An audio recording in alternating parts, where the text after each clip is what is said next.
গুজরাটে কলকাতার মতো ফুচকা তো পাওয়াই যায় না, আর যেটা পাওয়া যায় তার বিবরণ যদি বলি তোমরা শুনলে বলবে যে আমরা হলে তো জীবনেও খেতাম না। সত্যিই তাই গো, আমরা বাঙালিরা এরকম ফুচকা তো মুখেই দেবো না। কিন্তু কি করব বলো, সেই বাঙালি হয়েই মাঝে মধ্যে লোভও আর সামলাতে পারি না, সেই জন্য কিন্তু বাধ্য হয়ে আমার খেতেও হয়।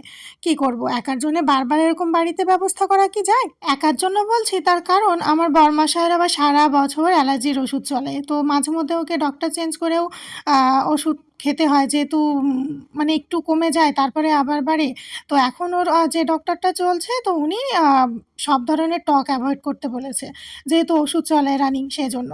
তো আগে যদিও বা একটু দুজনে একসাথে দাঁড়িয়ে কোথাও খেতাম, আর এখন ও আর খায় না যেহেতু ওষুধ চলে, তো সেজন্য আমাকে একাই খেতে হয়।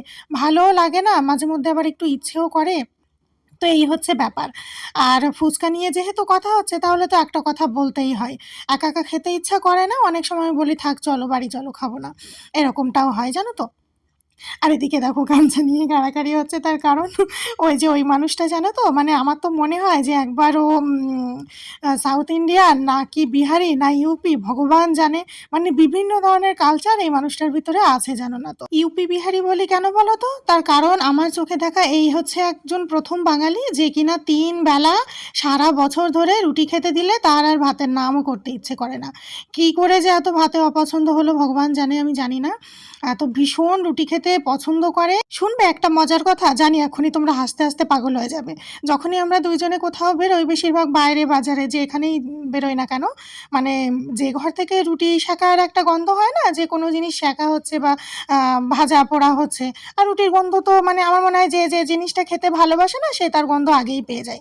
এরকম নাক দিয়ে শুকবে, শুকে টুকে তারপরে বলবে কি ওই দেখো ওদের ঘরে রুটি ভাজা হচ্ছে। বলছে কি মনে হচ্ছে যাই গিয়ে একটা চাই। তা আমি বলছি ও ভগবান, তোমার কি ঘরে আমি করে দিই না? তাহলে বলো অবস্থা, মানে একে কি বলবো, ইপু বিহারি বলবো নাকি বাঙালি বলবো? তো এই গেল একটা পার্ট। আর হচ্ছে এই গামছা নিয়ে কাড়াকাড়ি করছিলাম, তার কারণ হচ্ছে আমার আরেক দিকে মনে হয় ও বোধহয় সাউথ ইন্ডিয়ান ঘরে জন্ম নিয়েছিল এর আগে কখনো। তার কারণ এই মানুষটা যেখানে গামছা সেখানে, ডাইনিং টেবিলে, ওয়াশরুমে, স্নান করতে গিয়ে, হ্যাঁ স্নান করতে গেলে লাগে সেটা ঠিকই, তারপরে সমস্ত জায়গায় ও যেখানে ওর গামছা সেখানে, এরকম একটা অবস্থা। ও গামছা ছাড়া চলতেই পারে না। আর এই কথাটা আমি ওকে বলি না, ও নিজেই বলে যে আমি বোধহয় না আগে কেরালা, তামিলনাড়ু এইসব দিকেই বোধহয় ছিলাম। ওই জন্য আমার মধ্যে এরকম হয়েছে। সেসব জায়গায় কিন্তু গামছাটা কোনো কাজেই লাগে না। কিন্তু শুধু এরকম কাঁধের উপরে কোলের মধ্যে এরকম নিয়ে রাখবে। তো দেখো যাই হোক, অনেক হাসি মজার কথা হলো, আর গামছা নিয়ে অনেক কথাই বলা হয়ে গেল। আর এদিকে কথা বলতে ফুচকা আমাদের শেষ। ভাইরা তো এসেছে শুক্রবার সন্ধ্যায়, তোমরা আগের ভিডিওতে দেখেইছো।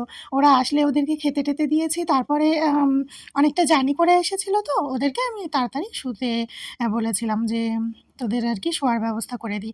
তারপর তো সকালে খাওয়া দাওয়া হয়ে গেছে, দুপুরে হয়ে গেছে, আর এখন হচ্ছে শনিবার সন্ধ্যায় সবাই মিলে একসাথে ফুচকা পার্টি করতে বসেছি। জেন্টস পারসন কর্মসূত্রে বাইরে থাকা, আর তাও যদি হয় সেটা ব্যাচেলর লাইফ, তাহলে যে কী পরিমাণ খাওয়ার কষ্ট হয়, এটা যারা না দেখেছে বা এরকম অভিজ্ঞতা যাদের নেই তারা বুঝবে না। আমার ভাই আমাকে কিছু বলেনি, কিন্তু আমি কিছুটা আন্দাজ করেই নিয়েছিলাম যে ওদের ওখানে খুব খাওয়া দাওয়ার কষ্ট হয়, অসুবিধা হয়। সেজন্য আমি মনে মনে ঠিক করেই নিয়েছিলাম যে ওরা এখানে আসলে আমাদের যত পপুলার ডিশ আছে, মানে যে খাবারগুলো আমাদের সকলের খুব পছন্দের, সেগুলোই বানিয়ে খাওয়াবো। তো আজকে দুপুরে রান্নাবান্না শেষ হতেই আর কি তাড়াতাড়ি ভাইদেরকে খেতে বসিয়ে দিয়েছিলাম। তো সেজন্য আর ভিডিও করা হয়নি, আমি জাস্ট একটা ফটো তুলে রেখেছিলাম, ওই জন্য আমি এখনও বলতে পারবো। তো আজকে দুপুরে রান্না হয়েছিল লাউয়ের খোসা বাটা, মিষ্টি কুমড়ো, পুঁই শাক, চিংড়ি মাছ দিয়ে একটা ঘ্যাট বা ঘন্ট, আর হচ্ছে লোটে মাছের ঝুড়ি বা কারি যাই একটা হবে, আর হচ্ছে রুই পোস্ত। তো এটুকুই রান্নাবান্না হয়েছিল, আর বেশ জমিয়ে খাওয়া দাওয়া হয়েছে, আর খুব মজায় দিনগুলো কাটাচ্ছি। আর আজকের সন্ধ্যের এই ভিডিওটা এখানেই এন্ড করছি, দেখা হচ্ছে নেক্সট একটা সুন্দর ভিডিওতে।